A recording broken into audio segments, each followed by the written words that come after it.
Welcome to GT defence academy. उम्मीद से यकीन तक का सफर। देखो, दो संख्याओं का योग, मैंने बोल दिया दो संख्या है मेरे पास x और y, इन दोनों का सम है 33।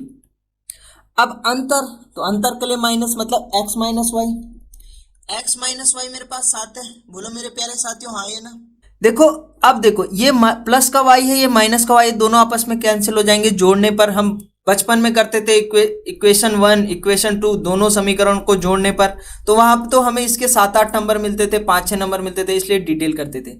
अब यहाँ x और x 2x हो जाएगा आपका, इक्वल टू ये हो जाएगा 33 7 40। तो x की वैल्यू कितनी आ जाएगी? तो x की वैल्यू आ जाएगी 40/2। 40/2 मतलब x की वैल्यू 20 आ गई। अगर x की वैल्यू 20 आ गई तो इस इक्वेशन में पुट कर दो, 20 + y इक्वल टू 33। तो y बराबर 33 माइनस 20, तो माइनस कर दो, 3 में से 0 गया 3, 3 में से 2 गया 1। अब वो कह रहा है कि उनके वर्गों का योग, वर्ग मतलब स्क्वायर, तो 20 का स्क्वायर कर दो प्लस 13 का स्क्वायर कर दो, ये होता है आपके पास 400, प्लस ये होता है कितना 169। ठीक है, तो ये 9 6 569 option is the right answer. Question कह रहा है कि 5,000 रुपए की आपकी मूल राशि है, 4% वर्षों में वो कितनी हो जा रही? 18,600 रुपए हो जा रही। तो ब्याज की दर ज्ञात करो। रेट आपसे पूछ रहा है भाई 15,000 रुपए। तो प्रिंसिपल, आप जब बैंक में जाते हो, आपने बोला कि सर मेरे 15,000 रुपए जमा करा दो। कितने हजार रुपए जमा करा दो? 15,000 रुपए। ठीक है, बैंक ने अगले दिन आपको जो अमाउंट दी, पैसा वापस दिया, वो दे दिया बोलो 18,600 रुपए। कितने साल बाद लौटाया उसने? 4 साल बाद आपको लौटाया। तो ये मिश्र धन हो गया। ठीक है, अब अगर आप बैंक में जाए, आपने 15,000 जमा किया, आपको बैंक वाले ने 18,600 रुपए दिए, तो कितना रुपए एक्स्ट्रा दिया आपको? तो आप बोले होंगे 3,600 रुपए बैंक ने आपको एक्स्ट्रा दिए। बैंक ने अपनी जेब से तो नहीं दिए होंगे ना पैसे आपको? आपको बैंक ने क्या दिया? इंटरेस्ट दिया। किस पे? जो आपने पैसा जमा कराया उस पर इंटरेस्ट दिया, उस पर ब्याज दिया। तो ब्याज कितना दे दिया? 3,600 रुपए। ठीक है, तो आप सभी को पता होगा कि सिंपल इंटरेस्ट बराबर क्या होता है? प्रिंसिपल मूलधन गुणा रेट दर गुणा समय अपॉन 100। तो बैंक ने इंटरेस्ट दिया 3,600, तो इंटरेस्ट की जगह में इंटरेस्ट। प्रिंसिपल आपने बैंक में 15,000 रुपए जमा कराए थे, रेट आपको निकालनी है और समय दे रखा है 4 वर्ष। खत्म कहानी। बोलो हाँ या ना। ये वैल्यू यहाँ, ये वैल्यू यहाँ। तो आर बराबर, आप बोल रहे होंगे कि आर बराबर आ रही होगी 3,600 गुणा 100 अपॉन 15,000 इंटू 4, 1 2 3, 1 2 3। ठीक है, 4 9 36, 4 9 36, 0 15, 15 छक्के 90, 15 पंजे 75, 15 छक्के 90, 6%, मतलब 6% ब्याज की दर पर 15,000 रुपए की राशि आपकी 18,600 रुपए हो जाएगी। सबसे बड़ी संख्या ज्ञात कीजिए मेरे प्यारे साथियों, जो 120 210 से पूर्णतः विभाजित करेगी। Find the greatest number which will exactly divide by 120 and 210। बोलो हाँ या ना। का निकालते हैं HCF, highest common factor. Highest common factor जब आप निकालोगे तो वो सबसे बड़ी संख्या होगी जो 120 और 200 को पूर्णतः विभाजित करेगी। 120 और 210 का अगर मैं HCF निकालूं, हाईएस्ट कॉमन फैक्टर निकालूं, तो 2 छक्के 12, 2 3 6, 2 15 बार, 3 5 बार और 5 1 बार। यहां से करूं 2 एकम 2, 2 पंजे 10। ठीक है, 2 पंजे 10, 2 एकम 2, सॉरी 2 से नहीं जाएगा, 3 तियां 9, 3 पंजे 15। ठीक है, 5 सत्ते 35 और 7 एकम 7। मतलब मेरे पास जो 120 के फैक्टर आए वो कितने आए? 2 2 2 3 और 5। और मेरे पास 210 के जो फैक्टर आए वो कितने आए? 2 3 5 और 7। अब मुझे हाईएस्ट कॉमन फैक्टर चाहिए, तो कॉमन ढूंढ लो भाई। ठीक है, ढूंढने से तो सब कुछ मिल जाता है। तो एक आया 2, एक मेरे पास कॉमन आया 3 और तीसरा कॉमन आया 5। तो 5 3 15 दूनी 30 आपका राइट आंसर रहेगा भाई। ठीक है, 30 इज द करेक्ट आंसर। एक लकड़ी के दरवाजे, लड़की नहीं है, हाँ वो लकड़ी है, लकड़ी के दरवाजे 22,208 में बेचने पर सुरेश को 8% का लॉस हो रहा है, तो इसे कितने में खरीदा था? उसने इसे कितने में खरीदा था? तो खरीदने को कहते हैं कॉस्ट प्राइस, क्रय मूल्य आपको निकालना है भाई। एक होता है आपके पास कॉस्ट प्राइस, जिस चीज में आप कोई वस्तु खरीदते हो जिसे आप क्रय मूल्य बोलते हो, तो ये क्रय मूल्य आपको निकालना है। जिस चीज को आप बेच रहे हो तो उसे बोलते हैं विक्रय मूल्य, सेलिंग प्राइस। सेलिंग प्राइस दे रखी है 2208 और आपको लॉस हो रहा है सेलिंग प्राइस पर कितने का? 8% का हानि हो रही है। तो आपको सिंपल देखो, ज्यादा शॉर्ट करने की जरूरत नहीं है। जब बेसिक से चीजें आ रही है तो शॉर्ट करने की कोई आवश्यकता नहीं है। आपके पास होता है सेलिंग प्राइस बराबर विक्रय मूल्य बराबर कॉस्ट प्राइस क्रय मूल्य, 100 माइनस लॉस मतलब 8/100। सेलिंग प्राइस है 2208 इक्वल टू सीपी कितना हो गया? 92 हो गया अपॉन 100। ये वैल्यू यहाँ, ये वैल्यू यहाँ, तो ये सीपी बराबर आ जाएगा आपके पास 2208 अपॉन 92 इंटू 100। तो 92 प्रॉपर जाता है कितनी बार? 24 बार। कितनी बार? 24 बार। और 24 इंटू 100 2400। चलिए अगले क्वेश्चन पे बढ़ते हैं। देते हैं आपको 30 सेकंड और काफी मेरे साथियों, काफी विद्यार्थी इसे गलत करेंगे भाई, 100% गलत करेंगे। जबकि क्वेश्चन सिंपल है। क्वेश्चन कह रहा है राम और मोहन की औसत आयु 50 वर्ष है और जो उनकी आयु का अनुपात है वो 7:3 है। तो मोहन की प्रेजेंट एज है जो आपको निकालनी है। राम और मोहन कितना दे रखा है? 7:3 दे रखा है, ठीक है। और इनका एवरेज, राम और मोहन का एवरेज कितना है? कितना है? 50, ठीक है। इतनी कहानी, ठीक है, ठीक है, 50 है। तो राम और मोहन की जो एज का सम आ जाएगा, एज का सम कितना आ जाएगा? योग कितना आ जाएगा? तो 50 इंटू 2, 2 लोग हैं, 50 दूनी 100 आ जाएगा, हाँ या ना? ठीक है। अब राम हो गया 7x और मोहन हो गया 3x। मैंने मान लिया let's the age is x, ठीक है। अब कह रहे हैं उनकी आयु का योग, मतलब 7x plus 3x equal to 100। तो 7 और 3 10x, 10x इक्वल टू 100। तो x बराबर कितना? 100/10। बोलो हाँ या ना? x बराबर 100/10, तो x बराबर 10 और x बराबर 10, तो 7 इंटू 10 कितना? 70। 3 इंटू 10 कितना? 30। किसका पूछा है? मोहन कितना? 3, तो मोहन 30 साल। देखो स्पीड दे रखी है, चाल दे रखी है 120 किलोमीटर पर आवर, ठीक है। खंबे को 9 सेकंड में पार कर रही है, टाइम दे रखा है 9 सेकंड। तो ट्रेन की लंबाई, लेंथ निकालनी है, डिस्टेंस निकालनी है, डिस्टेंस ही ले लो। स्पीड इक्वल टू क्या होता है? Speed equal to distance upon time. चाल बराबर दूरी बटा समय, चाल बराबर दूरी बटा समय। दूरी निकालनी है तो चाल गुणा समय हो जाएगा, चाल गुणा समय। डिस्टेंस या लेंथ निकालनी है आपको, दूरी निकालनी है। तो मेरे प्यारे साथी मुझे ये बताओ, ये 120 किलोमीटर पर आवर है और ये 9 सेकंड है, तो बड़ी नाइंसाफी है। टाइम सेकंड में है और स्पीड किलोमीटर पर आवर में। तो मैं क्या करूंगा? स्पीड को मीटर पर सेकंड में चेंज कर दूंगा। तो छोटी यूनिट में चेंज करना है, छोटा वाला ऊपर बड़ा वाला नीचे। 6 तियां 18, 6 दूनी 12, 20, 20 पंजे 100। मतलब स्पीड कितनी आ गई? चाल कितनी आ गई? 100/3 मीटर पर सेकंड। वैल्यू रख दो। चाल कितनी है? 100/3। समय कितना है? 9। दूरी निकालनी है, लेंथ निकालनी है, डिस्टेंस निकालनी है। 3 तियां 9, 100 इंटू 3 300। आंसर बोलो हाँ या ना? 200 विद्यार्थी हैं, 200 विद्यार्थी हैं और 200 के 3/10 भाग लड़के हैं। 0 से 0, 3 दूनी 6, 60 लड़के हैं और लड़कियों की संख्या कितनी है? ज्ञात 200 है टोटल। 200 में से 60 माइनस करो, 140 आपके पास आंसर। गर्ल्स कितनी है? 140। किसी स्कूल में होता है ऐसा कि लड़कियां ज्यादा हो और लड़के कम हो? ऐसा तो कभी देखा नहीं। The cost price of 18 article is equal to the selling price of 15 article. बिल्कुल सही जवाब। क्वेश्चन कह रहा है कि जो 18 की आर्टिकल की जो कॉस्ट प्राइस है वो इक्वल है 15 आर्टिकल के सेलिंग प्राइस की। एक तरीका तो आपके पास ये है कि जो जिसके बराबर में वो उसकी वैल्यू। कैसे? सीपी कितना? 15, सीपी कितना? 15, एसपी कितना? 18, ठीक है। या दूसरा तरीका ये है कि 18 को नीचे ले जाओ, तो यहां से आप बोलोगे कि CP इक्वल टू 15/18 का SP, और SP कहाँ जाएगा, नीचे आ जाएगा, तो CP बराबर क्या हो जाएगा, CP/SP इक्वल टू 15/18।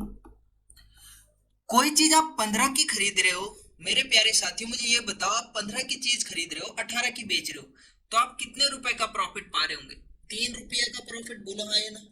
3 रुपए का प्रॉफिट हमेशा कॉस्ट प्राइस पे कैलकुलेट करते हो, क्रय मूल्य पर। 3 रुपए का प्रॉफिट 15 पे, परसेंटेज में बदलने के लिए इंटू 100, तो 3 पंजे 15 और 5 दूनी 10, 20% का क्या हो रहा है, प्रॉफिट हो रहा है। चलिए जरा इस इक्वेशन को हल कीजिए, x² प्लस 8x प्लस 15, बिल्कुल मुझे लगता है इसके फैक्टराइजेशन आपको करने थे। ऐसे दो फैक्टर जिनका प्रोडक्ट गुणनफल 15 आना चाहिए और सम कितना आना चाहिए 8x, ऐसे दो नंबर चाहिए, तो दो नंबर आप बोलेंगे 5 और 3, 5 3 15, प्रोडक्ट आया 15, गुणनफल आया 15, 5 और 3 8, प्लस का चाहिए तो प्लस का, तो एक वैल्यू हो जाएगी x+5, एक वैल्यू हो जाएगी x+3। चलिए सबसे छोटी पूर्ण संख्या ज्ञात करो जो 3 से विभाज्य है और साथ ही अगली दो अभाज्य संख्या से भी विभाज्य है। The smallest whole number which is divisible by 3 and also the next two great prime numbers. वो कह रहा है 3 से विभाज्य, 3 से विभाज्य और अगली दो प्राइम नंबर से, तो 3 का अगला प्राइम नंबर 5 और 5 का अगला प्राइम नंबर 7, ठीक है, ऐसे ही नंबर तीनों को मल्टीप्लाई कर दो, 5 दिया 15, 15 7 105, ऑप्शन डी आपके पास राइट आंसर रहेगा। कहानी हो गई खत्म। क्वेश्चन कह रहा है, मैं लिख लेता हूं तब तक आप आंसर बताइए। क्वेश्चन कह रहा है कि A plus B plus C मिलकर 150 रुपए कमा रहे। कितने रुपए कमा रहे, 150 रुपए। A और C मिलकर 94 रुपए कमा रहे।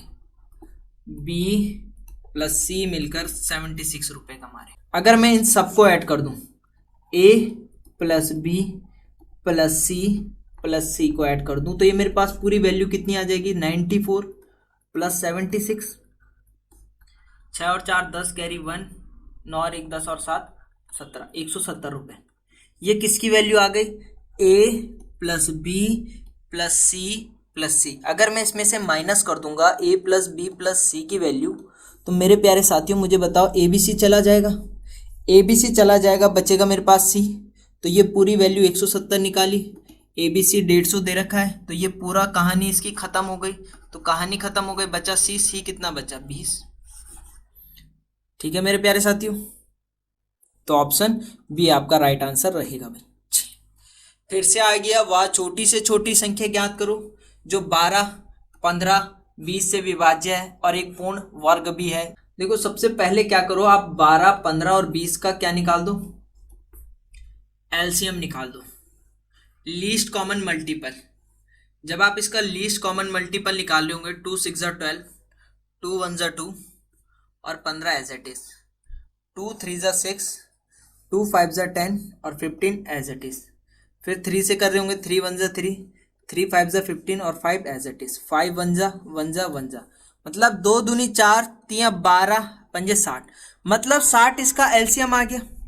अगर 60 एलसीएम आ गया तो आपको क्या चाहिए, वह छोटी से छोटी संख्या आपको ज्ञात करनी है, जो क्या हो, एक पूर्ण वर्ग भी हो, एक परफेक्ट स्क्वायर भी हो। तो आप क्या करो कि 60 को डिवाइड करके देख लो छोटी संख्या से। सबसे पहले 400 से डिवाइड करके देख लो, तो 400 को भाग दे रहे होंगे 0 से 0, तो 6 पंजे 30, 6 छक्के 36 नहीं जा रहा है, तो बिल्कुल ये तो नहीं होगा। फिर बड़ी संख्या 900 चेक करो, तो 900 चेक किया आपने, 60 से 0 से 0, 6 कम 6, 3 बचा, 6 पंजे 30, तो 15 बिल्कुल राइट आंसर आ रहा है। तो 900 एक ऐसी छोटी संख्या होगी जो 12 15 और 20 से पूर्ण विभाजित भी हो रही होगी और एक परफेक्ट स्क्वायर भी होगी। यहां तक कहानी ठीक है मेरे प्यारे साथियों। दो संख्याओं का अनुपात 8:3 है। वो कह रहा है दो नंबर है, उनका जो रेशो है हमारे पास A और B, उसका रेशो है 8:3, यही कह रहे हैं। तो हम मान लेते हैं, माना संख्या क्या है, x है, माना संख्या क्या है, x। अगर संख्या x है तो ये 8x हो जाएगा और ये 3x हो जाएगा, और उनके बीच का अंतर मतलब डिफरेंस माइनस कितना है, 25 है। उनका अंतर अगर 25 है तो 8 में से 3 गया 5x, 5x इक्वल टू कितना 25। अगर 5x बराबर 25 तो x बराबर कितना 25/5, 5 पंजे 25, x की वैल्यू 5 आ गई, x की वैल्यू 5 आ गई तो ये 8x थी, ये 3x थी। आपसे पूछा क्या छोटी संख्या क्या होगी, छोटी संख्या 3x है, तो 3x इक्वल टू कितना 3 × 5, और 3 × 5 कितना 5 3 15। आपके पास क्या आ जाएगा, आंसर आ जाएगा बिल्कुल सिंपल। क्वेश्चन कह रहा है कि एक ट्रेन प्लेटफॉर्म पर खड़े व्यक्ति को पार करने में 10 सेकंड का समय लेती है। यदि ट्रेन की गति 36 किलोमीटर प्रति घंटा है तो ट्रेन की लंबाई ज्ञात करो। चाल बराबर क्या होता है, चाल बराबर क्या होता है, दूरी बटा समय, यही होता है। इंग्लिश में बात करूं, speed equal to distance upon time. ठीक है, दूरी या लंबाई एक ही बात होती है। ठीक है, अब क्वेश्चन कह रहा है आपको क्या दे रखा है, समय दे रखा है, टी दे रखा है आपको 10 सेकेंड, और क्या दे रखा है, और आपको ट्रेन की गति दे रखी है, स्पीड दे रखी है, चाल दे रखी है। ठीक है, चाल दे रखी है आपको कितनी 36 किलोमीटर पर आवर। आप मुझे बताओ ये सेकंड में, ये किलोमीटर पर आवर में, ये नाइंसाफी नहीं है, या तो इसे भी आर में दे देता या इसे भी मीटर पर सेकंड में देता। तो मैं क्या करता हूँ, यूनिट सेम करता हूँ। यूनिट सेम करना बिल्कुल जरूरी होता है, क्योंकि बिना यूनिट सेम के आंसर तुम नहीं निकाल सकते, ये मैथमेटिक्स का रूल है। ठीक है, अब अगर आपको ध्यान रखना, अगर आपको किलोमीटर प्रति आवर को मीटर पर सेकंड में चेंज करना है, किस में चेंज करना है, मीटर पर सेकंड में। अगर आपको बड़ी यूनिट को छोटे में चेंज करना है तो छोटा वाला ऊपर, बड़ा वाला नीचे। और अगर आपको छोटी यूनिट को बड़े में चेंज करना है, बड़े में मतलब किलोमीटर पर आवर बड़ी यूनिट होती है, तो बड़ा वाला ऊपर, छोटा वाला नीचे। यहाँ तक कहानी समझ में आ गई। अब आपको 36 किलोमीटर को मीटर पर सेकंड में बदलना है, तो मीटर पर सेकंड के लिए आप कितना करोगे, 5/18।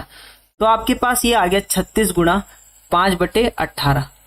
ठीक है, 18 दूनी 36 और 5 दूनी 10 मीटर पर सेकंड। अब आप बोलोगे कहानी ठीक है, ये भी मीटर पर सेकंड में, ये समय सेकंड में। तो चाल आपके पास कितनी आ गई, 10 आ गई।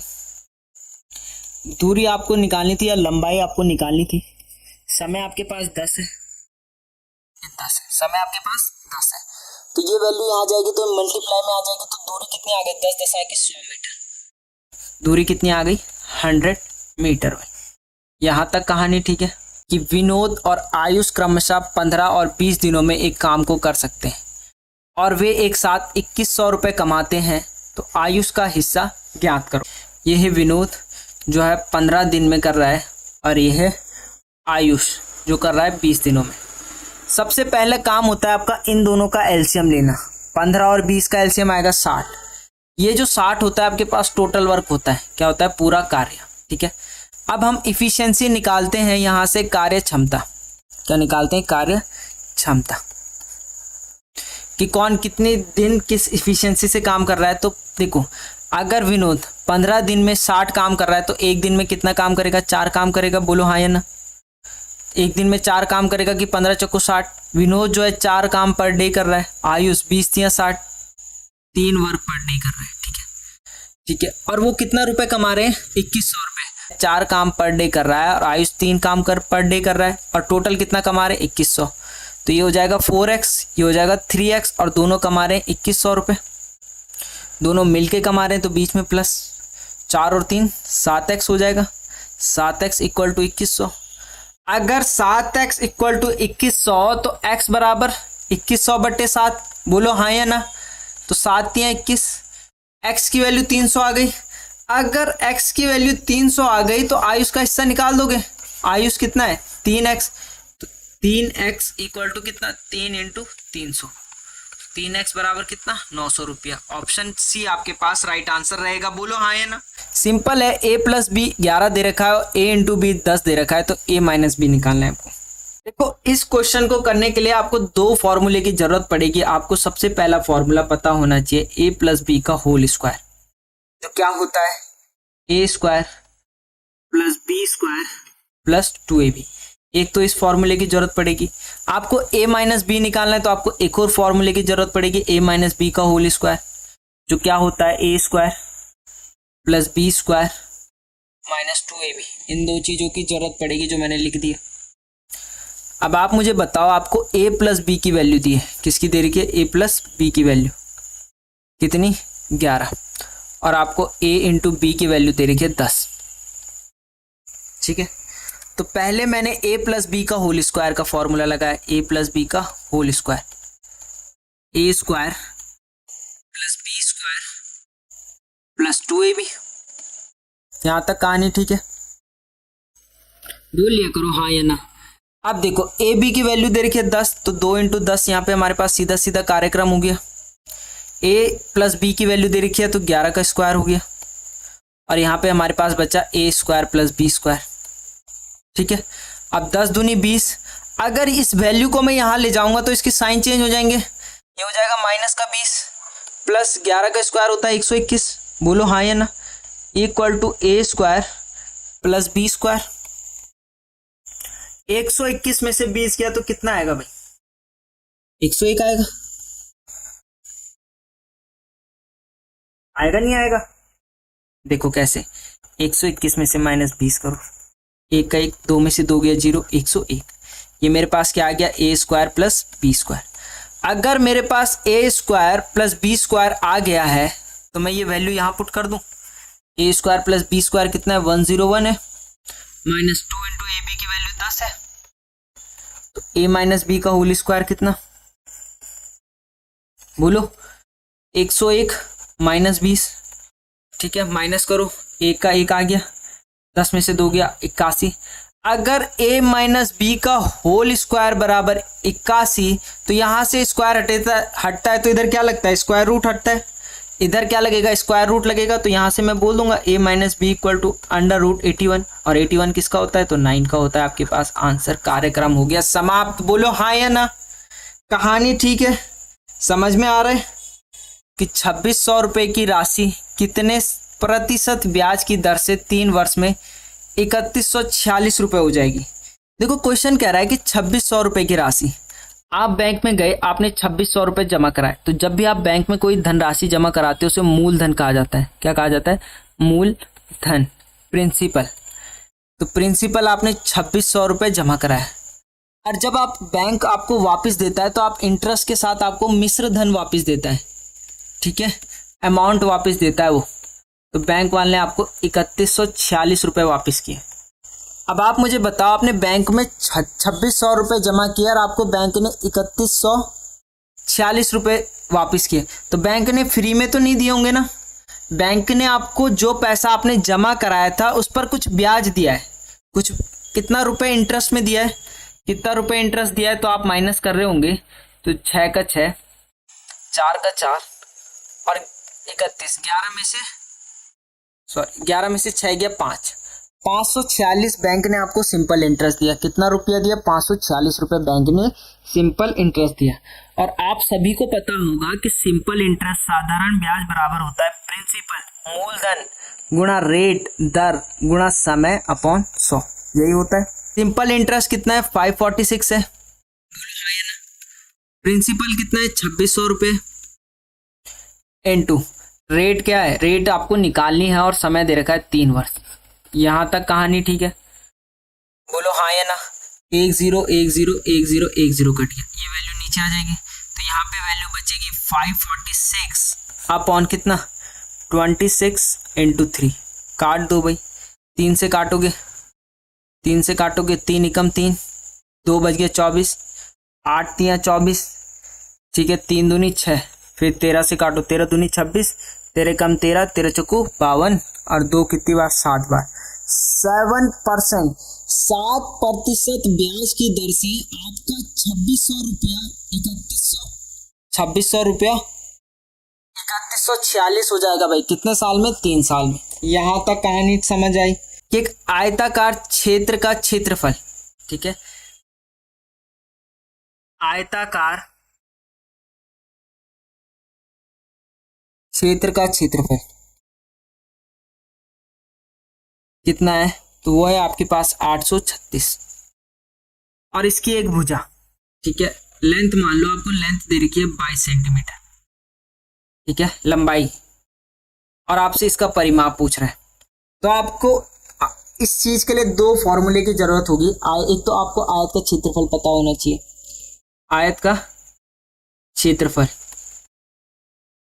क्या होता है, लंबाई गुणा चौड़ाई। और दूसरा आपको पता होना चाहिए आयत का परिमाप, वही पूछा है आयत का परिमाप, जिसे आप पेरीमीटर बोलते हो। तो वो होता है आपके पास 2 लंबाई प्लस चौड़ाई। ठीक है, अब आप मुझे बताओ कि आयत का क्षेत्रफल होता क्या है, लंबाई गुणा चौड़ाई। ठीक है, इक्वल टू कितना, 836 दे रखा है। लंबाई आपके पास कितनी है, लेंथ 22 है। यहां से चौड़ाई निकाल दोगे, बोलो हाँ या ना। 836, ये वैल्यू कहाँ जाएगी, ये वैल्यू नीचे चली जाएगी। तो चौड़ाई बराबर आपके पास कितना आ जाएगा, 836/22। आएगा नहीं आएगा, काट दो भाई, 11 दूनी 22, 11 सत्ते 77 और 11 सत्ते 77, 6 बज गया, 11 छक्के 66। 2 से काटा आपने, 2 3 6, 1 बज गया, 2 8 16। चौड़ाई आ गई आपके पास 38। अब आपको क्या निकालना है, परिमाप निकालना है। क्या निकालना है आपको, परिमाप। परिमाप निकालने के लिए क्या, 2। लंबाई आपके पास कितनी है, 22। चौड़ाई आपने कितनी निकाली, 38। दोनों को ऐड कर दो, कितना, 8 और 2 10, कैरी 1, 3 और 2 5 और 1 6। 2 × 60 कितना, 120 आपके पास आंसर। बोलो हाँ या ना। ऑप्शन डी आपका राइट आंसर रहेगा। चलिए देखते हैं इसे सबसे पहले कौन करता है। क्वेश्चन कह रहा है कि एक नाव 1 घंटे में धारा के अनुकूल 11 किलोमीटर और धारा के प्रतिकूल 5 किलोमीटर जाती है। शांत जल में नाव की गति km/h में ज्ञात कीजिए। 30 सेकंड का समय दे रहा हूँ, कमेंट सेक्शन में देना आंसर। इम्पॉर्टेंट है इसीलिए कि 2021 में ARO लैंसिडॉन ने सीधा सीधा इस पे बेस्ड क्वेश्चन पूछा था भाई। इसमें सिंपल फंडा लगता है, speed equal to distance upon time का। Speed equal to distance upon time का, चाल बराबर दूरी बटा समय।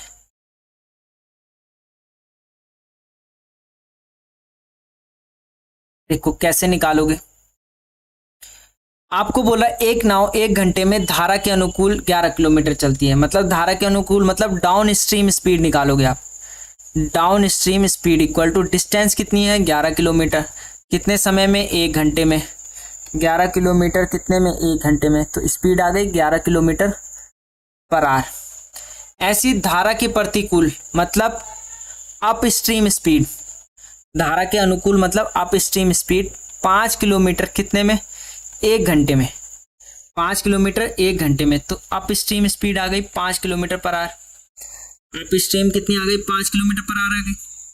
आप सभी को पता है कि शांत जल में नाव की गति किससे निकालते हैं, एक्स से निकालते हैं। एक्स इक्वल टू कितना होता है, down stream plus up stream by 2।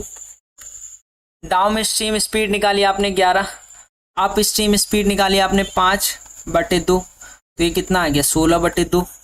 तो ये आ गया 8 किलोमीटर प्रति घंटा। आपके पास इसका राइट आंसर आ जाएगा। क्वेश्चन कह रहा है कि 1000 रुपये पर 6% प्रति वर्ष ब्याज की दर से 3 वर्ष के लिए साधारण ब्याज क्या होगा। सिंपल इंटरेस्ट आपसे पूछ रहा है। आप सभी को पता होगा कि सिंपल इंटरेस्ट बराबर होता है आपके पास प्रिंसिपल मूलधन, मूलधन गुणा दर गुणा समय, यही होता है, अपॉन 100। मूलधन आपके पास 1000 रुपये दिया है, दर आपके पास 6% है और समय 3 वर्ष है। तो सिंपल 0 से 0, 0 से 0, 6 × 18, 180 रुपये। ऑप्शन सी आपका राइट आंसर रहेगा। दिए गए विकल्पों में श्रृंखला को पूर्ण कीजिए। देखो जैसे आप इस सीरीज को देखोगे, आपको देख के पता चलना चाहिए कि 10 का स्क्वायर 100 होता है, 20 का स्क्वायर 400 होता है, तो 30 का स्क्वायर 900 होना चाहिए था। देखते ही 40 का स्क्वायर 1600 होता है, मतलब जो नंबर लिखा है उसका अगला नंबर उसका स्क्वायर है। 10 का स्क्वायर 100, 20 का स्क्वायर 400, 30 का स्क्वायर 900। देखते ही आगे है, एक वृत्त का क्षेत्रफल 154 मीटर स्क्वायर है, तो वृत्त की परिधि आपको निकालनी है। एक तो आपको वृत्त का क्षेत्रफल पता होना चाहिए, जो क्या होता है πr², और दूसरा वृत्त की परिधि, सरकमफेरेंस, वृत्त की परिधि। वृत्त की परिधि क्या होती है? 2πr होती है, नहीं होती? चलिए, आपसे बोल रहा है कि वृत्त का क्षेत्रफल 154 है। वृत्त का क्षेत्रफल कितना है? 154 मीटर स्क्वायर। और वृत्त का क्षेत्रफल होता कितना है? πr square. πr स्क्वायर की वैल्यू दे रखी है 154, ठीक है। पाई की वैल्यू कितनी होती है? 22/7 होती है। R square equal to 154। ये वैल्यू यहाँ जाएगी, ये वैल्यू नीचे आएगी, तो यहाँ से आप बोलेंगे आर स्क्वायर बराबर 154 अपॉन 22 इंटू 7। 11 से काट दो, 11 दूनी 22, 11 कम 11, 11 चौके 44, 2 सत्ते 14, 7 सत्ते 49। मतलब आपके पास आर स्क्वायर की वैल्यू आ गई 49। यहाँ से स्क्वायर हटेगा, यहाँ क्या लगेगा? स्क्वायर रूट लगेगा, नहीं लगेगा? बोलो हाँ है ना? स्क्वायर रूट लगेगा, नहीं लगेगा? तो आर बराबर कितना? √49। और 49 किसका होता है? 7 का होता है। अब कई बच्चे जो हैं इसका 7 लगा के आ जाएंगे, बट इसका राइट आंसर 7 नहीं है। ये तो अभी त्रिज्या आई है, आपके पास आर की वैल्यू आई है, आपको वृत्त की परिधि चाहिए, परिधि चाहिए, पेरीमीटर चाहिए, सरकमफेरेंस चाहिए। तो वृत्त की परिधि कैसे निकलती है? 2 × 22/7 × 7। 7 से 7 कट गया, 22 दूनी 44। आपके पास वृत्त की परिधि ऑप्शन सी 44 राइट आंसर रहेगा। क्वेश्चन है, 1 किलोग्राम सेब का मूल्य 40 है, 40 रुपए। यदि प्रत्येक किलोग्राम में 4 सेब है तो 25 सेबों की टोकरी का मूल्य कितना रुपया होगा? भाई आपके पास बोला कि 1 किलोग्राम सेब का मूल्य कितना रुपया है? 40 रुपया। और प्रत्येक किलोग्राम 1 किलोग्राम में सेबों की संख्या 4, प्रत्येक किलोग्राम में 4, 1 किलोग्राम में सेब कितने आते हैं? 4, ठीक है। कहानी ठीक है। तो यहां से आप बोल दोगे कि एक सेब का मूल्य कितना रुपए होगा? 40/4। तो एक सेब का मूल्य 10 रुपये आ गया। अगर एक सेब का मूल्य 10 रुपये आ गया तो 25 सेबों का मूल्य कितना आ जाएगा? 25 × 10, 250। ऑप्शन सी आपका राइट आंसर रहेगा। आगे कह रहा है कि वह छोटी से छोटी संख्या ज्ञात कीजिए जिसे 25, 40 और 60 से विभाजित किया जाता है तो प्रत्येक स्थिति में शेषफल 7 छोड़ती है। भाई प्रत्येक स्थिति में शेषफल क्या छोड़ती है? 7 छोड़ती है। देखो कभी भी इस टाइप का क्वेश्चन आता है तो इसका निकाला जाता है एलसीएम। कभी भी पूछेगा कि वह छोटी से छोटी संख्या ज्ञात करो जो 25, 40 और 60 या XYZ से विभाजित है तो उसका हमेशा निकालोगे एलसीएम। और ईच केस में अगर रिमाइंडर 7 चाहिए तो प्लस रिमाइंडर कर दोगे, कहानी खत्म। तो देखो 25, 40 और 60 का एलसीएम कितना आएगा? 2 से करो 25 एज इट इज, 2 दूनी 4, 20 आ गया, 2 3 6। 2 से किया 25 एज इट इज, 2 एकम 2, 2 15 बार। चलो यहाँ कर लो 25 एज इट इज, 2 पंजे 10 और 15 एज इट इज। फिर आपने 3 से किया 25 as it is, 5 as it is, 3 पंजे 15। फिर आपने 5 से किया 5 पंजे 25, 5 एकम 5 एकम। फिर आपने 5 से किया एकम एकम एकम। तो आपके पास एलसीएम क्या आ गया? एलसीएम आपके पास आ गया 2 × 2 × 2 × 3 × 5 × 5। ये एलसीएम आ गया। एलसीएम आपके पास आ गया 2 दूनी 4, दूनी 8, ठीक है 8 और 8 3 24 और 24 पंजे 5 चौको 20 कैरी 2, 5 दूनी 10 और 2 12, फिर 12 पंजे 60, 600। अगर आपके पास एलसीएम 600 आ गया, ठीक है, मतलब 600 सबसे छोटी ऐसी संख्या है जो इन तीनों से पूर्णतः जिसे विभाजित किया जा सकता है। अब आपको ईच केस में रिमाइंडर कितना चाहिए? 7 चाहिए। तो जब आप इसमें 7 जोड़ोगे ना 607, तब ईच केस में 7 रिमाइंडर बचेगा। आप बोलोगे कैसे?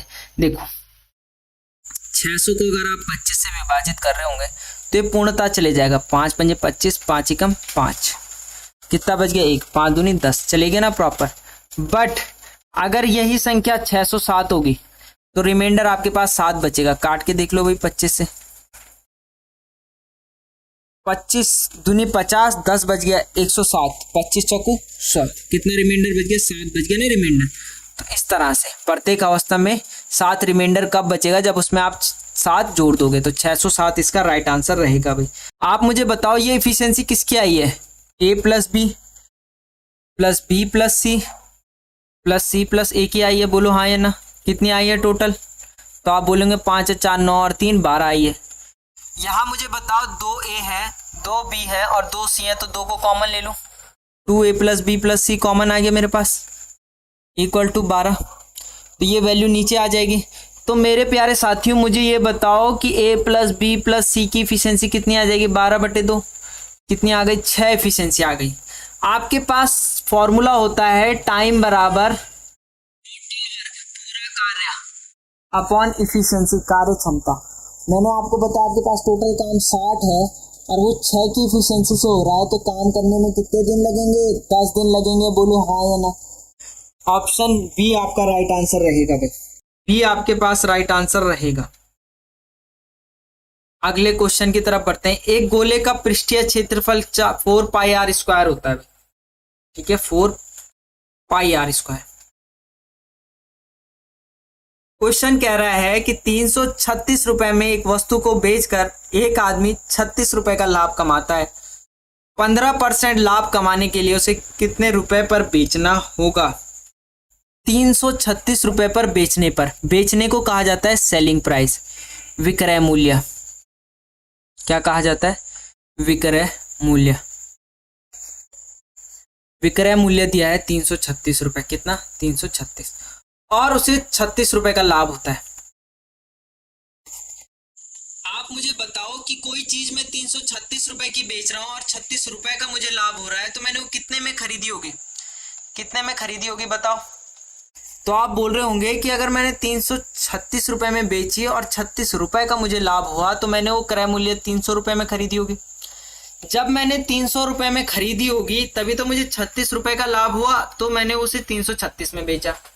ठीक है, कहानी समझ गए, कहानी समझ गए। क्रय मूल्य आ गया 300 रुपए, तो अब तो कुछ भी नहीं है। आपके पास क्या होता है, सेलिंग प्राइस। विक्रय मूल्य बराबर क्या फॉर्मूला होता है, क्रय मूल्य, सीपी, 100 प्लस प्रॉफिट, लाभ अपॉन 100 होता है। आपके पास सेलिंग प्राइस था 336, क्या पूछ रहा है, अच्छा कितने में बेचनी चाहिए, एसपी आपसे पूछ रहा है कितना परसेंट, 15% लाभ कमाने के लिए उसे कितने रुपए पर बेचना होगा। क्रय मूल्य है 300 रुपए और 15% का लाभ कमाना है, तो 100 प्लस 50 अपॉन 100। तो यहां से सेलिंग प्राइस कितना हो गया, 300 गुणा 115, क्योंकि 100 प्लस 15 115 हो गया, 500, 0 से 0, 0 से 0 काट दो भाई, कितना आ गया, 5 तिया 15 कैरी 1, 3 एकम 3 और 1 4, 3 एकम 3, 345। 345 आपके पास राइट आंसर रहेगा। अगर उस बंदे को 15% का लाभ कमाना है तो उसे 345 में वो वस्तु बेचनी होगी। देखो आपको a प्लस बी की वैल्यू दी है कितनी, 7, और a इंटू बी की वैल्यू कितनी दी है, 3। तो आपसे a square plus b square पूछा है, तो सिंपल सा है, a प्लस बी का होल स्क्वायर। ठीक है, a प्लस बी का होल स्क्वायर क्या होता है, a square plus b square plus 2ab। a plus b की वैल्यू दे रखी है 7, 7 का square equal to a square plus b square, ये वैल्यू निकालनी है। ए बी की वैल्यू कितनी दी है, 3, तो 2 इंटू 3, ये वैल्यू हो गया आपके पास 6, कितनी हो गई 6, तो ये होगा 7 7 49 equal to a square plus b square plus 6, इसको यहाँ ले जाओ, माइनस का 6 प्लस का 49 equal to a square plus b square. तो प्लस माइनस का माइनस, चिन्ह आएगा बड़े वाले का, 49 में से 6 गया कितना, 43। सीधा सीधा ऑप्शन आपके पास बी राइट आंसर रहेगा। आगे कह रहा है आपसे, एक वृत्त की परिधि सरगम फेरेंस जिसे कहते हो आप, वृत्त की परिधि दी है आपके पास 44 सेंटीमीटर, तो उसकी त्रिज्या ज्ञात करनी है, आपको रेडियस निकालना है भाई। क्या निकालना है, रेडियस। आपके पास वृत्त की परिधि दे रखी है, वृत्त की परिधि सरगम फेरेंस दे रखा है आपके पास 44, ठीक है। और वृत्त की परिधि होती क्या है, सरगम फेरेंस ऑफ सर्कल क्या होता है, 2 पाई आर। तो यहां से मैं कह सकता हूं कि वृत्त की परिधि हमारे पास 44 इक्वल टू 2 पाई आर, बोलो हाँ या ना। पाई की वैल्यू आप सभी को पता है 22/7 होती है, सन्नी नेगी का बिल्कुल राइट आंसर, बिल्कुल सही समय पर। ये वैल्यू यहाँ, ये वैल्यू यहाँ, तो 44/22 दूनी 44 होता है, इक्वल टू आर, 7 चले जाएगा, 44 से 44 कैंसिल, आर की वैल्यू 7, बोलो हाँ या ना। आगे आपके पास क्वेश्चन कह रहा है कि दो संख्या ए और बी का गुणा करने पर 3072 प्राप्त होता है, उनका लघुत्तम समापवर्तन दे रखा है 192, 192, महत्तम समापवर्तन ज्ञात करना है। तो देखो मैंने आपको बता रखा है first number into second number equal to HCF into LCM। देखो इन दोनों का गुणनफल आपको दे रखा है कितना, 3072। HCF आपको क्या करना है, फाइंड द HCF, ये निकालना है, तो इसको ऐसे ही रहने दो। LCM दे रखा है 192, ये वैल्यू यहाँ 3072 अपॉन 192 इक्वल टू HCF। ये कटेगा, ये कितनी बार, 16 टाइम्स जा रहा है भैया, ऑप्शन बी आपका राइट आंसर रहेगा। तो इसका आंसर जल्दी बता दीजिए। यदि 400 छात्र एक परीक्षा में उपस्थित हुए जिसमें से 360 उत्तीर्ण हुए तो उत्तीर्ण प्रतिशत ज्ञात कीजिए भाई। देखो आप बचपन से निकालते आ रहे हो, जो आपको टोटल मार्क्स मिलते हैं उसे आप नीचे रखते हो, तो टोटल स्टूडेंट भी आप नीचे रखोगे। टोटल 400 स्टूडेंट थे जिसमें से 360 स्टूडेंट पास हुए, तो 400 में से 360 स्टूडेंट पास हुए। परसेंटेज में बदलने के लिए इंटू 100, 0 0 0 0, 4 9 36, तो कितना आ गया 90%। बिल्कुल आसान सा क्वेश्चन, ठीक है। क्या देखा करो सीरीज में, डिफरेंस देखा करो भाई। देखो अगर मैं 7 और 12 के बीच डिफरेंस देखूं तो मुझे दिख रहा है कि 7 और 5 12 होता है। 12 और 22 के बीच डिफरेंस देखूं तो 12 और 10 22 होता है। इन दोनों के बीच डिफरेंस देखूं तो 22 लगभग 15 टाइम्स, क्योंकि 7 में से 2 गया 5 और 3 में से 2 गया 15। इन दोनों के बीच डिफरेंस देखा मैंने, 7 में से 7 गया 0, 5 में से 3 गया 2। इन दोनों के बीच डिफरेंस देखा तो 25। मुझे पता चल गया डिफरेंस आ रहा है 25, मतलब 7 में 5 जोड़ने पर 12 आ रहा है, 12 में 10 जोड़ने पर 22 आ रहा है, 22 में 15 जोड़ने पर 37 आ रहा है। मतलब क्या हो रहा है, सीरीज 5 से बढ़ रही है, पहले 5 फिर 10 फिर 15 फिर 20 फिर 25, तो आगे होगा 30। अब 82 में अगर आप 30 जोड़ रहे होंगे तो 2 का 2 और 8 और 3 11, 112 आपके पास ऑप्शन सी राइट आंसर रहेगा। चलिए ये क्वेश्चन सबसे पहले कौन कर सकता है। क्वेश्चन कह रहा है कि एक समबाहु त्रिभुज का आकार के मेज का शीर्ष का क्षेत्रफल 9√3 सेंटीमीटर स्क्वायर है, तो मेज की प्रत्येक भुजा की लंबाई सेंटीमीटर में क्या होगी। देखो समबाहु त्रिभुज के आकार के मेज का क्षेत्रफल दे रखा है 9√3, ठीक है, और समबाहु त्रिभुज का क्षेत्रफल होता कितना है। देखो समबाहु त्रिभुज का क्षेत्रफल कितना होता है, √3/4 a स्क्वायर होता है नहीं होता, यहां तक कहानी ठीक है, ठीक है। अब आपके पास समबाहु त्रिभुज का क्षेत्रफल दे रखा है 9√3, ये दे रखा है नहीं दे रखा, इक्वल टू √3/4 का a स्क्वायर, बोलो हाँ या ना।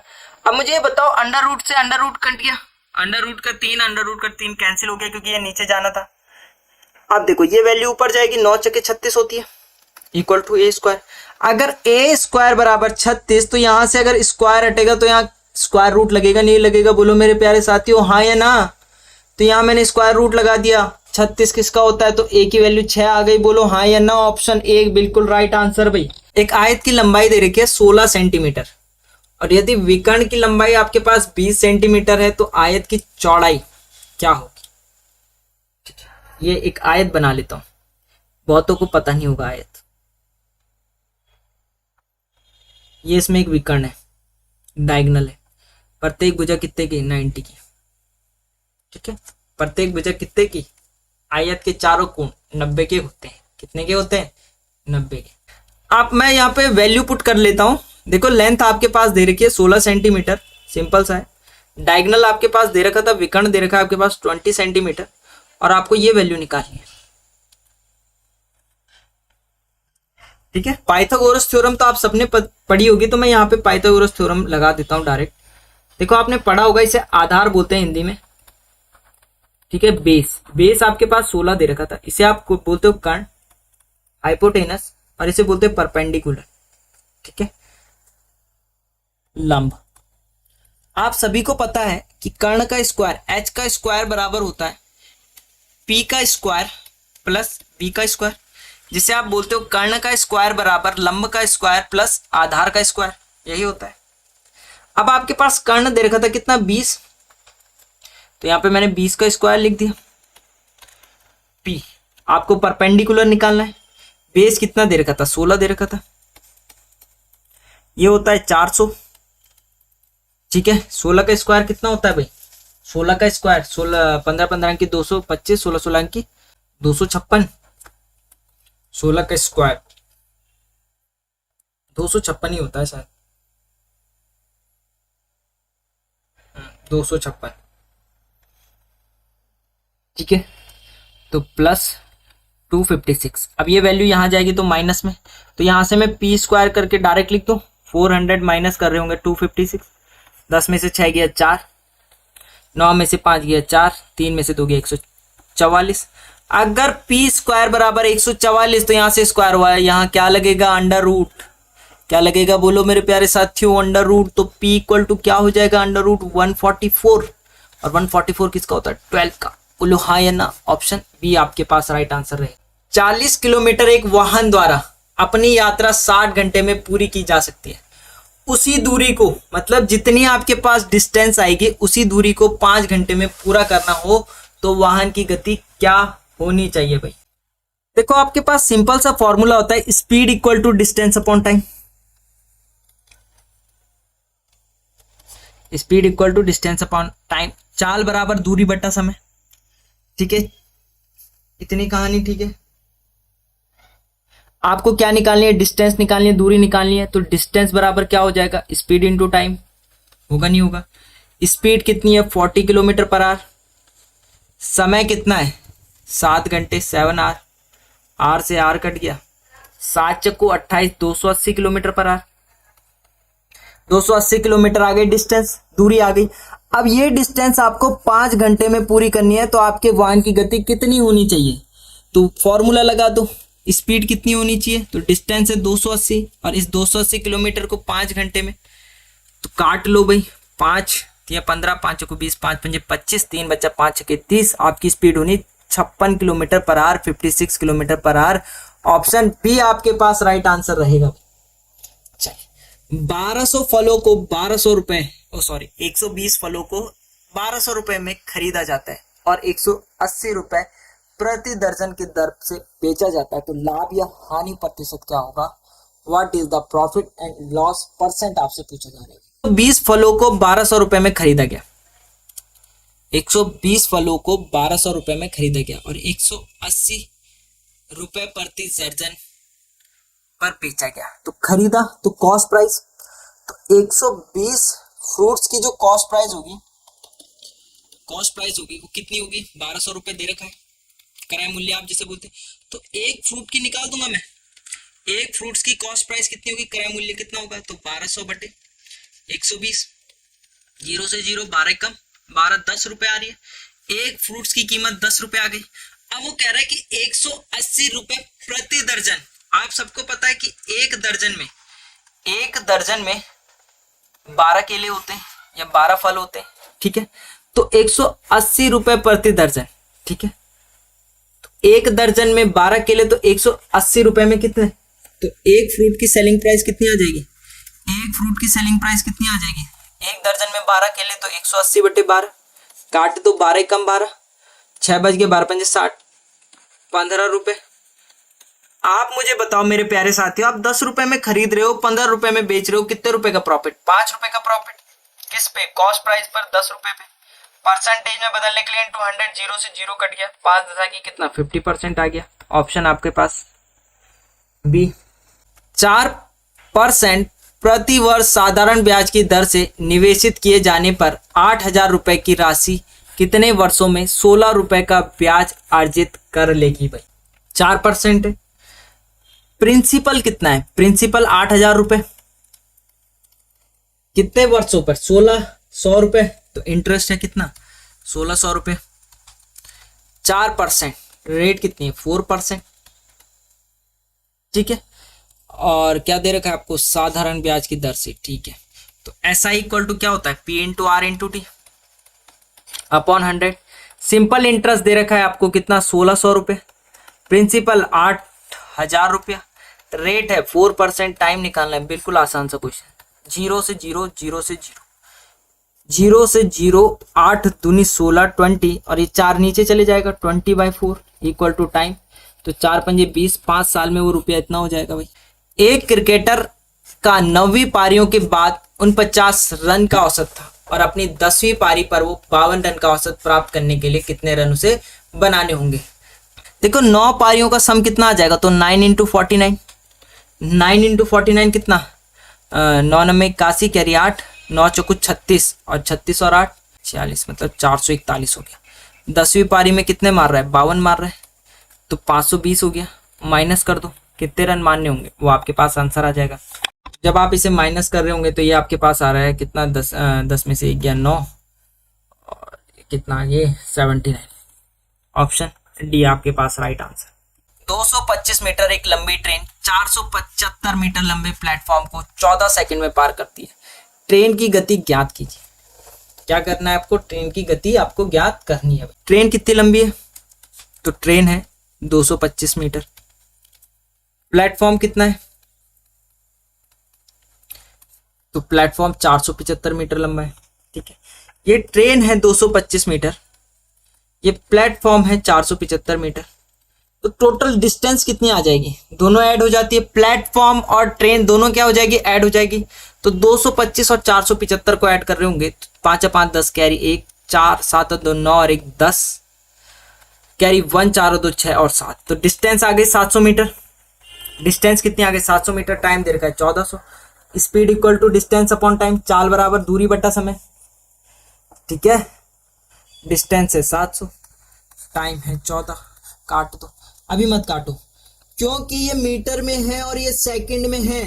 अब मेरे प्यारे साथियों एक चीज सुनो, मीटर पर सेकंड को, छोटे को कभी भी बड़े में चेंज करना है तो बड़ा वाला यूपर छोटा वाला नीचे का मल्टीप्लाई करना पड़ता है। अगर बड़े को छोटे में चेंज करना है तो छोटा वाला ऊपर बड़ा वाला नीचे। यूनिट की बात कर रहा हूं मैं, तो आपको किलोमीटर पर आवर में दे रखी है, तो किस में चेंज करना है, बड़े में, तो बड़ा वाला ऊपर छोटा वाला नीचे। 7 दूनी 14 और 7 एकम 7, 2 नम्बे 18 और 5 दूनी 10, बोलो आए ना, और 9 दूनी 18, 180 किलोमीटर पर आवर। आयत की लंबाई और चौड़ाई का अनुपात दे रखा है 3:2 और इसका परिमाप दे रखा है पेरीमीटर 20 सेंटीमीटर। तो आयत का जो क्षेत्रफल है, एरिया जिसे आप बोलते हो, वो क्या होगा भाई। देखो लंबाई और चौड़ाई का रेशो दे रखा है, लंबाई और चौड़ाई, जैसे आप इंग्लिश में बोलते हो लेंथ और ब्रेथ का रेशो दे रखा है, 3:2 दे रखा है आपके पास। ठीक है, आपको पता है आयत का क्षेत्रफल एरिया क्या होता है, L/B, और आपको पता है पेरीमीटर परिमाप क्या होता है, आयत का परिमाप क्या होता है, 2L+B। ये चीजें पता है तो बिल्कुल सिंपल। लेंथ और ब्रेथ मान ली मैंने 3x और 2x। ठीक है, यहां तक कहानी ठीक है। आपको क्या दे रखा है, परिमाप दे रखा है, परिमाप क्या होता है, 2L+B। तो यहां से ये हो जाएगा 3x + 2x, अब ब्रैकेट के बाद 2 या आगे लगा दो, और परिमाप दिया कितना है, 20, तो 3 और 2 5x, 5 दूनी 10x हो जाएगा। 10x बराबर 20, तो x बराबर कितना, 20/10, तो x की वैल्यू 2 आ गई। x की वैल्यू 2 आ गई तो लेंथ कितनी आ जाएगी, 3 × 2 6, ब्रेथ कितनी आ जाएगी, 3 दूनी 6 और ये आ जाएगी 2 दूनी 4। क्षेत्रफल क्या होता है, L/B, L निकाली 6, ब्रेथ निकाली 4, तो 6 × 4 कितना, 6 चौको 24। ऑप्शन आपके पास कौन सा, ए बिल्कुल राइट आंसर रहेगा। 4 आदमी एक कुर्सी को 12 दिन में बना सकते हैं, तो 6 आदमी से कुर्सी कितने दिन में बनाएंगे। If 4 men can make a chair in 12 days, then how many days it takes 6 men make a chair। बिल्कुल सही, 8 मैंने आपको बहुत बार बताया है, M1 D1 H1 upon M2 sorry upon W1 और R1। ठीक है, M2 D2 H2 upon W2 और R2, जहां M जो है रिप्रेजेंट करता है नंबर ऑफ पर्सन को, जहां आपका D रिप्रेजेंट करता है डेज को, H करता है आवर्स को, W करता है वर्क, जो आपको काम करना है, और R करता है रुपए को। यही कहानी थी। तो कह रहा है 4 आदमी, तो M1 equal to 4, D1 equal to 12, M2 6 आदमी कुर्सियों को कितने दिन में बनाएगा। खत्म कहानी। तो आपको मेरे प्यारे साथियों जो चाहिए वो लिखो। M1 चाहिए, D1 चाहिए, M2 चाहिए, D2 चाहिए, एज इट इज लिख दिया कि 4 आदमी जो हैं 12 दिन में बना रहे हैं, तो 6 आदमी कितने दिन में बनाएंगे।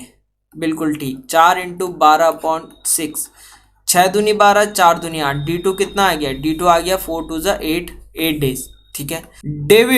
डेविड ने एक बैंक पर 6,000 रुपये 3 वर्ष के लिए कर्ज लिया और उसे बैंक ने कहा कि 12% ब्याज दर से साधारण ब्याज की दर से उसे देना पड़ेगा। तो 3 साल बाद उसे कितने रुपए की राशि चुकानी पड़ेगी मेरे प्यारे साथियों, जल्दी बताइए। आपके पास सिंपल इंटरेस्ट पूछा है, तो सिंपल इंटरेस्ट का बिल्कुल सिंपल फॉर्मूला होता है, प्रिंसिपल मूलधन इंटू रेट इंटू समय बाय 100। कितने रुपए की मूल राशि पर कहाँ गया, डेविस ने एक बैंक पर 6,000 रुपये की, तो मूलधन 6,000 रुपये, रेट है 3 वर्ष, टाइम है 12/100, बिल्कुल 2 0 से 2 0, और 6 3 18 इंटू 12, 12 5 60, 12 6 72, 12 7 84, 12 8 96, कैरी 9, 12 कम 12 और 9 21, और एक जीरो बचा हुआ है। 6,000 था ना, एक जीरो बचा हुआ है, तो 2160 रुपये। 2160 रुपये तो मेरे प्यारे साथियों से ब्याज देना पड़ेगा। क्या देना पड़ेगा, ब्याज। तो यही तो पूछा है, ब्याज की राशि। बिल्कुल सही जवाब। वह छोटी से छोटी संख्या ज्ञात करो जिसे 6, 9, 12, 16 और 30 से भाग देने पर प्रत्येक दशा में शेष 3 बच्चे। इंपॉर्टेंट क्वेश्चन, HCF LCM से डायरेक्ट क्वेश्चन पूछ दिया जाता है भाई। अब देखो, कभी भी आपसे ऐसी बात बोले कि छोटी से छोटी संख्या ज्ञात करो, तो छोटी से छोटी संख्या के लिए आप लीस्ट कॉमन मल्टीपल निकालते हो। आप निकालोगे लीस्ट कॉमन मल्टीपल, उसमें क्या ऐड कर दोगे, 3, क्योंकि जो लीस्ट कॉमन मल्टीपल आएगा वो सबसे छोटी संख्या ऐसी होगी जो ये पूरे नंबर को विभाजित कर दे। ठीक है, ये पूरे नंबर उस नंबर को विभाजित कर दे।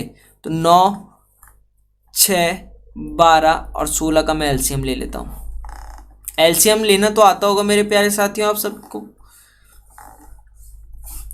तो 2 3 6, 9 एज इट इज, 2 6 12 और 2 8 16, 30 भी है, 2 15 30।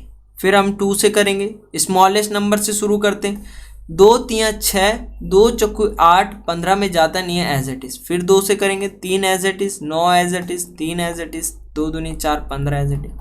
फिर 2 3 as it is, 9 as it is, 3 as it is, 2 as it is, sorry 2 एकम 2, 15 एज इट इज़। अब 3 की बारी आ गई, 3 3 9, सॉरी 3 एकम 3, 3 3 9, 3 एकम 3, 1 3 5 15। फिर 3 से 3 एकम एकम एकम एकम, और फिर 5 बच गया, फिर 5 से। अब निकालो, 2 दूनी 4, दूनी 8, दूनी 16, 3 48।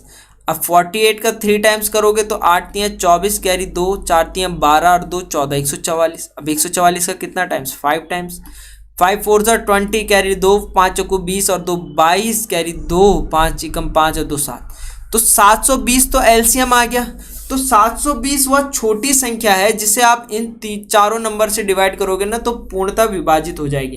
अब आपको ईच केस में 3 कब बचेगा, ईच केस में 3 तब बचेगा जब आप इसमें 3 ऐड कर दोगे, तो 723 आपका क्या आ जाएगा, राइट आंसर आ जाएगा। 1/5 को कितनी बार 1/5 जोड़ा जाए ताकि योग 8 हो जाए। ठीक है, तो नंबर ऑफ टाइम्स बोल रहा है, तो n में कितने टाइम्स 1/5 में कितनी बार 1/5 जोड़े कि हमारे पास 8 आ जाए, क्या सम। तो यहाँ से सिंपल हो गया, n/5 प्लस 1/5। n क्या लिया है मैंने ले लिया नंबर ऑफ टाइम्स। ठीक है, तो यहाँ से 5 एलसीएम आ गया, तो यहाँ से 5 एकम 5, 1 एकम 1, n प्लस 1 इक्वल टू 8, 8 5 40, तो n प्लस 1 इक्वल टू 40, तो n इक्वल टू कितना, 40 minus 1, 40 minus 1, n equal to कितना है, 39। 39 आपके पास आ गए कि 1/5 को 1/5 पर कितनी बार जोड़ना पड़ेगा? 39 बार, ताकि हमारे पास सम कितना आ जाए? 8 आ जाए भाई। रज्जी रावत का बिल्कुल राइट। अमित एक बस को 15% हानि पर 20,400 में बेचता है। उसे 15% लाभ कमाने के लिए उसको कितने रुपए में बेचना पड़ेगा? एक होता है आपके पास सेलिंग प्राइस। जब भी आप कोई चीज बेचते हो उसे सेलिंग प्राइस बोलते हो, विक्रय मूल्य आप उसे कहते हो। तो विक्रय मूल्य दे रखा है 20,400 रुपये और कह रहा है कि 15% की हानि हो रही है, लॉस हो रहा है 15% का। तो अगर आपको 15% का प्रॉफिट कमाना है तो आपको कितने में वो सोल्ड करनी होगी? तो पहले तो उस आर्टिकल की कॉस्ट निकालोगे ना, वो आर्टिकल है कितने का, कॉस्ट प्राइस निकालोगे।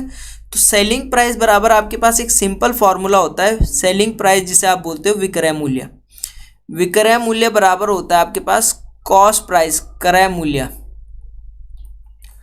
100 माइनस लॉस मतलब हानि अपॉन 100। तो आपको कितने पर बेच रहा है?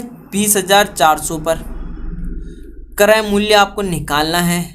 100 में से 15 गया, 85 बच गया अपॉन 100।